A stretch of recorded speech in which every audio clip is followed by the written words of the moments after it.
presentar a Walter Martínez, comandante retirado de Gendarmería Nacional, autor del Manual de Supervivencia, un libro clásico entre los aficionados a la supervivencia, que se fue reeditando con el tiempo. Es un libro que empezó hace muchos años ya y hoy ya tiene 12 ediciones.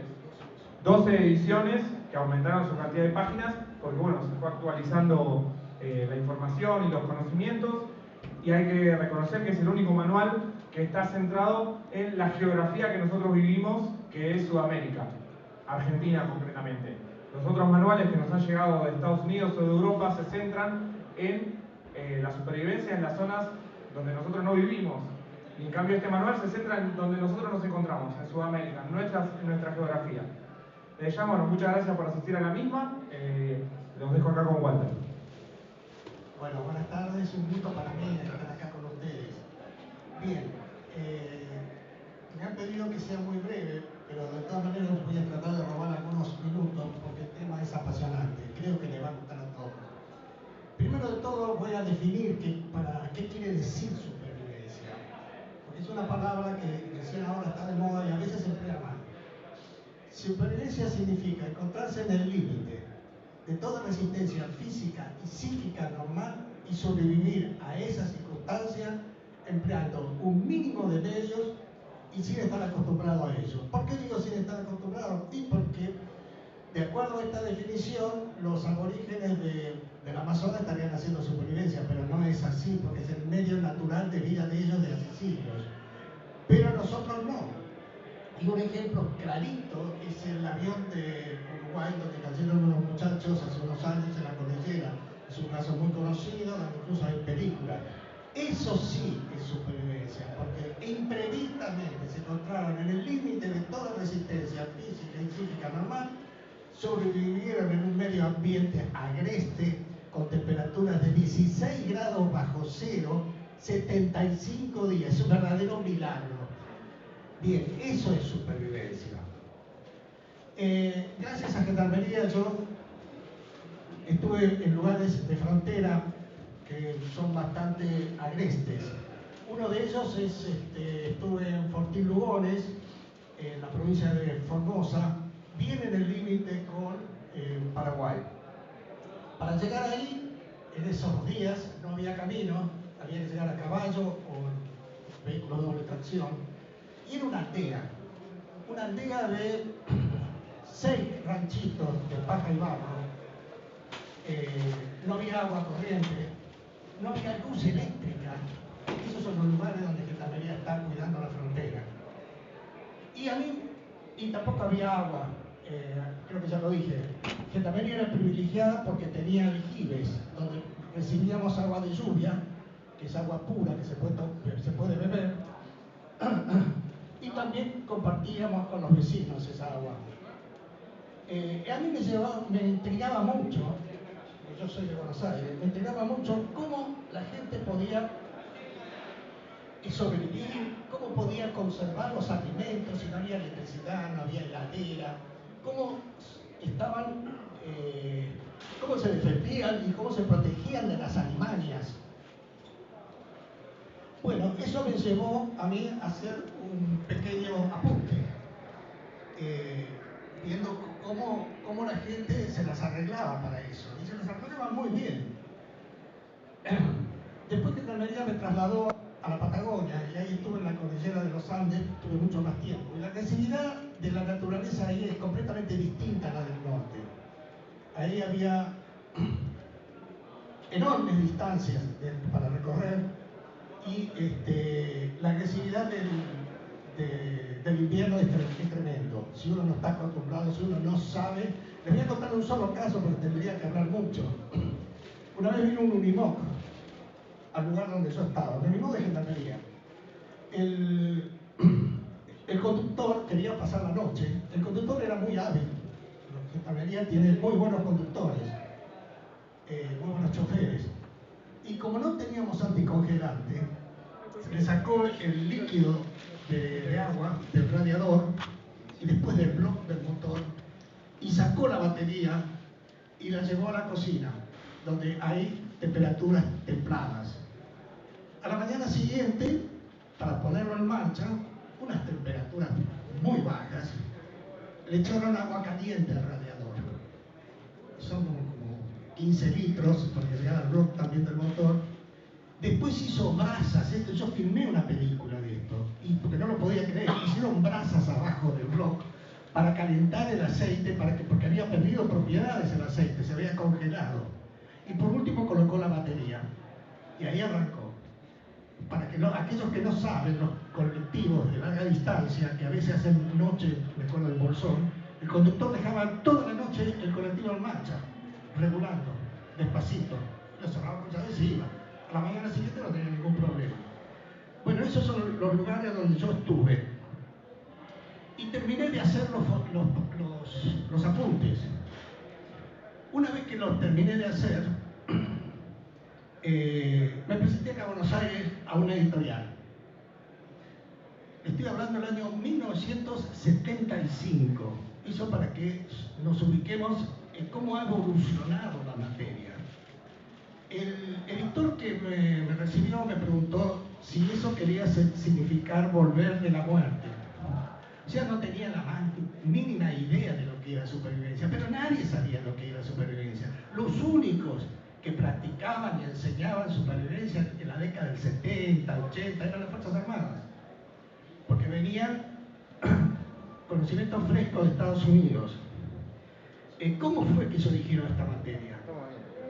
Esta materia se originó, yo una cosa le quiero pedir, tengo poco tiempo para hablar, o sea que a mí me gusta charlar con el público, o sea las preguntas, si ustedes me permiten, las vamos a hacer al final. ¿Cómo nació esta materia? Es interesante, esto nació en la Segunda Guerra Mundial, cuando las tripulaciones enteras de pilotos y marinos eran derribados y con aquellos que tenían muy buena suerte terminaban en una isla. Y a veces la gente se moría al lado de una planta que tenía agua.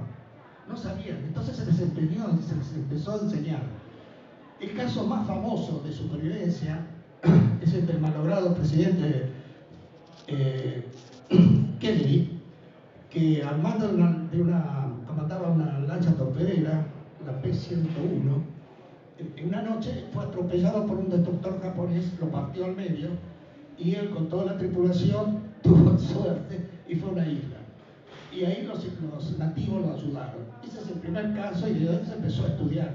También se estudiaron técnicas de tiburón, en fin, una serie de cosas que no sirvieron de nada, porque no era muy eficaz. Yo estuve escuchando por ahí, a veces lo veo por internet, gente que dice, vamos a hacer supervivencia deportiva. Eso es un contrasentido. Es lo mismo que decir, vamos a hacer una guerra deportiva. Porque como ustedes, yo les dije al principio, la definición de supervivencia es estar en el límite entre la vida y la muerte. Ningún profesor seriamente va a poner a los alumnos en ese umbral, entre el límite de la vida y la muerte. Acuérdense del caso de los muchachos que cayeron en la cordillera. Pero entonces ustedes me van a decir, ¿pero cómo hago para aprender supervivencia? Es muy fácil, no hay una sola forma, con la repetición constante de campamentos. Yo no tengo la cuenta, pero arriba mío, en mi cabeza, debo tener como 300 campamentos hechos en toda mi carrera, en el norte, en la cordillera, en la selva, por todos lados. Y he aprendido lo que no tengo que hacer y lo que tengo que hacer. Les voy a dar un ejemplo porque a mí me gusta dar muchos ejemplos porque de esa manera se fija el concepto. Una vez unas chicas hablaron conmigo, unas chicas muy jóvenes, que me dijeron que en una oportunidad decidieron ir a Villa Gesell en verano a pasar unas vacaciones merecidas. Bueno, ninguna tenía experiencia en armar una carpa y la armaron mal cuando llegaron al lugar. A la noche se acostaron y cayó una temporal, una tormenta pasajera de estas de verano, y la carpa se les cayó encima. Se mojaron, no pudieron dormir. A la mañana siguiente se levantaron y como estaban mojadas y cansadas se pusieron a tomar sol. Se durmieron. Cuando se despertaron tenían graves quemaduras. Me dijeron, nunca más vamos a salir de campamento. Bueno, no las volví a ver nunca. creo que si ellas llegaban a salir una vez más del campamento, se iban a cuidar, iban a aprender de los errores. O sea, hay que aprender de la única manera, no hay otra. Ahora les voy a hablar de los peligros que puede tener alguien que sale del campamento. No son muchos, no son muy graves, pero no hay que ser distraído. Voy a hablar, me gusta a mí siempre definir de lo menos peligroso a lo de mayor cuidado. Los menos peligrosos son los felinos salvajes, el jaguar y el puma. No tengan cuidado porque están en vía de extinción. Por otro lado, le huyen al hombre de ciudad. No es el caso del aborigen, que ya después lo voy a explicar. ¿Por qué nosotros no somos bocados para ellos? Yo salí muchísimo a caballo por el monte, la selva, había huellas, pero les voy a ser honesto, nunca en mi vida vi un jaguar en su medio ambiente, ni tampoco un puma. Pero no es que no existía o eran invisibles, sino que ellos me percibían a mí y huían antes que yo los pudiera ver. Esa es la realidad. Ahora, ¿pero por qué es eso? Porque todos nosotros olemos horrible. Olemos a jabón, olemos a desodorante, olemos a repelente de insectos. Eso los hace poco apetecible para el olfato, para el fino olfato que tiene un felino. De esto no se salvan los aborígenes, y les voy a explicar por qué. En una oportunidad me corrí a visitar a un compañero que estaba en la sección isleta. Nosotros hablamos de sección cuando los efectivos de gendarmería superan los 15 hombres. Estaba en el borde del río Pilcomayo, la sección isleta. Había 15 hombres. Estaba peor que nosotros porque no tenían ni aljibe ni agua. Me acuerdo que cuando con el agua que se lavaban las manos, lavaban los cubiertos, los platos, y con eso regaban las pocas plantas que tenían. Esa es la vida que hace gendarmería en la frontera. Bien, del otro lado del río, el río tenía un ancho de 20 metros y una profundidad que la podía cruzar caminando con el agua a la cintura. Es la frontera norte de Argentina. Del otro lado está Paraguay. Y justo enfrente había una comunidad indígena, creo que eran Pilagá. Eran unos 100. Eran muy simpáticos, muy agradables. El diálogo con ellos era muy limitado porque el que más palabras sabía en español no pasaban de las 50.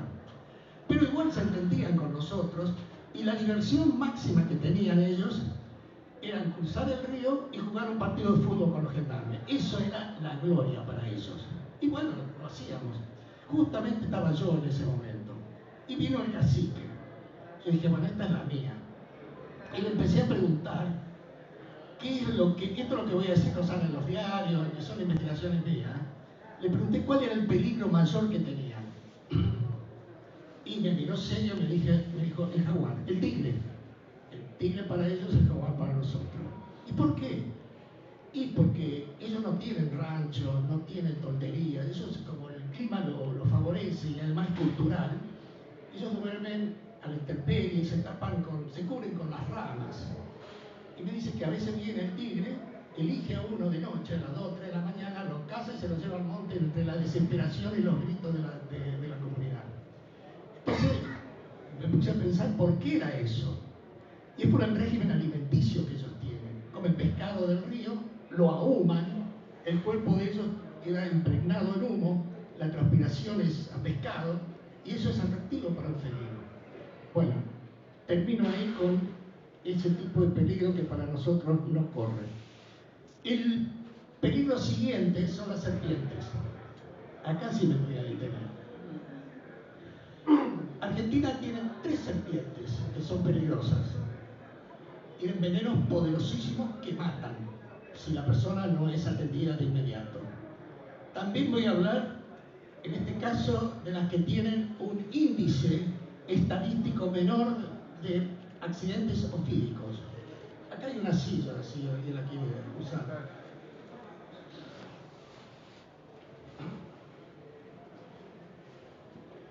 Y ahí adelante hay otras, hay dos más. Aquí me tienen dos lugares.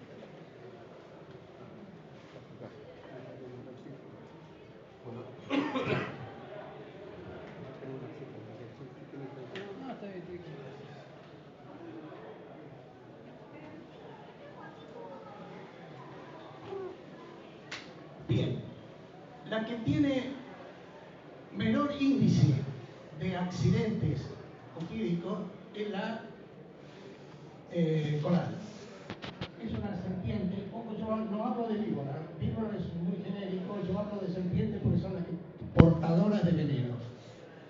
La coral es muy vistosa, tiene círculos rojos, negros y blancos, acá en Argentina. En Brasil son rojos, negros y amarillos. Tiene muy buen carácter. Encima hay dos especies, la verdadera y la falsa. ¿Cómo se diferencia? Que la verdadera tiene los círculos completos y la falsa no.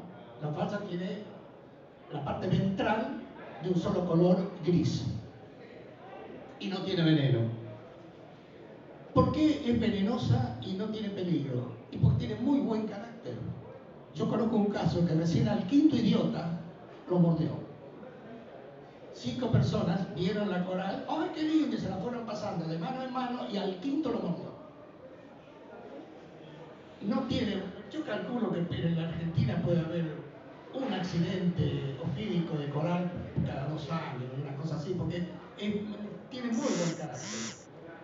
La que sigue tiene un veneno neurotóxico muy fuerte que es la cascabel. La cascabel tiene mayor agresividad, pero avisa. O sea, uno va caminando, pasa por lo suyo, se pone en posición de ataque, o sea, se hace una rosca, apunta la cabeza hacia el objetivo y mueve la cola con un cascabel como este.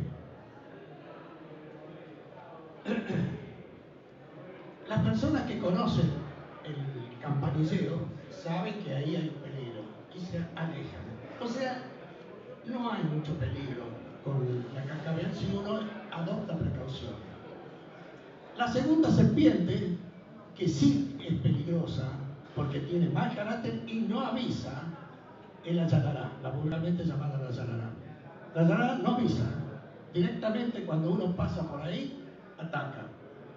Pero ahora ustedes tienen que saber algo, los sentidos que tiene una serpiente. La serpiente tiene muy mala vista, muy mala vista. Los oídos son rudimentarios, pero tienen 2 sentidos que reemplaza con creces. La parte ventral está permanentemente apoyada en el suelo y escucha los pasos de alguien que se acerca, o cualquier ruido, cualquier vibración, el paso de un carro, lo que sea. Y después tiene algo que mucha gente no sabe.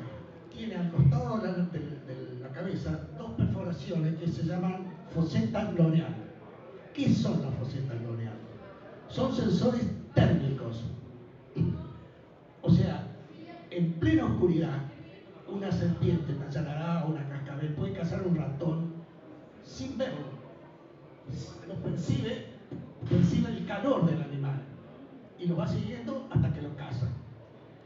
O sea, ustedes vieron las alarmas que hay, que tienen sensores térmicos, que cuando uno pasa, corta el haz y suena la sirena. Bueno, las serpientes tienen lo mismo hace millones de años. Si hicieron pruebas en la oscuridad total de poner 2 globos, uno con agua fría y otro lleno con agua caliente. En el 99-100% de los casos, el caracol lo larga al globo que tiene agua caliente. Con eso les indico, no es que lo vean, lo sienten por la foseta L'Oreal. Ahora, alguien me puede preguntar, dígame, ¿qué posibilidades tengo yo de ser mordido en el campo con una serpiente? Y yo le voy a contestar que tiene las mismas posibilidades de ser atropellado en una gran ciudad por un auto. atropelle un auto, yo miro el semáforo, miro la calle cuando voy a cruzar. Y cuando estoy en el campo, tengo que tomar otro tipo de precauciones. O sea, no meter la mano en el pasto directamente para buscar una rama, por ejemplo. No ir descalzo, jamás. De noche siempre con una linterna, porque estos bichos salen de noche a cazar. Siempre hay necesidad de hacer en todo campamento un fueguito. Siempre, para alejar las alimañas, para cocinar, para secarnos, para congregarnos alrededor del fuego. El gaucho histórico, cuando hacía fogones, y hay cuadros que se ven, que están alrededor del fuego, están en silencio, pero se están comunicando. En silencio se comunican. El fuego es un gran aglutinador, por eso es importante siempre que todo campamento tenga un fueguito.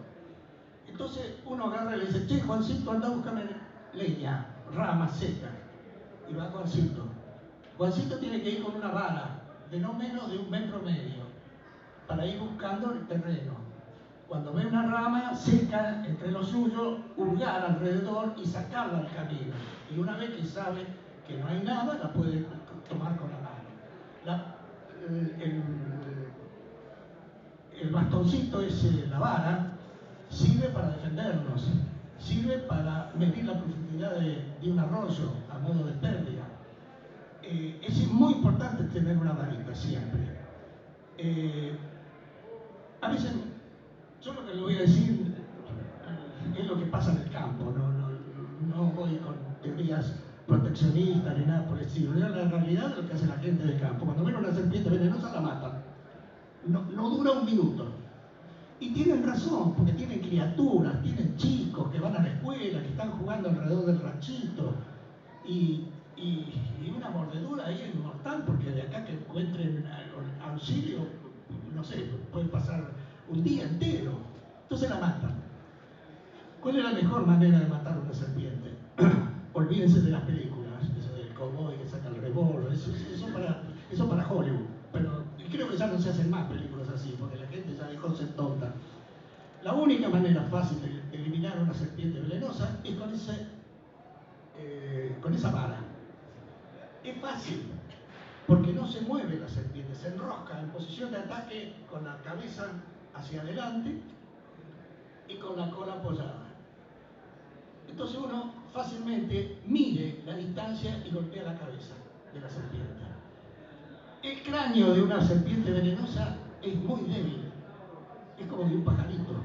Nada que ver, no nos confundamos con las constrictoras, los bohíos, la lampalagua, la curiyú y la pariente lejana, la anaconda. Eso tiene una capilar craneana muy dura y no fácilmente se la puede matar. Otra cosa que yo siempre recomiendo, campamento es sinónimo de orden y higiene o limpieza. El orden, ¿por qué? ¿Y dónde dejé la portapluma? ¿Dónde está la linterna? Hay que tener cierto orden. Pero también hay ciertas normas de limpieza que son importantes. Yo he visto a veces los turistas terminan de comer, hacer un asado y tiran la comida ahí nomás, cerca donde está donde está la carpa. Eso es un gravísimo error. ¿Por qué? Porque atrás de esos residuos pueden venir las moscas. Si vienen las moscas, pueden venir los batracios, o sea, los sapos. Y atrás de los sapos pueden venir las serpientes a comer los sapos. No hay sapos, vienen los ratones.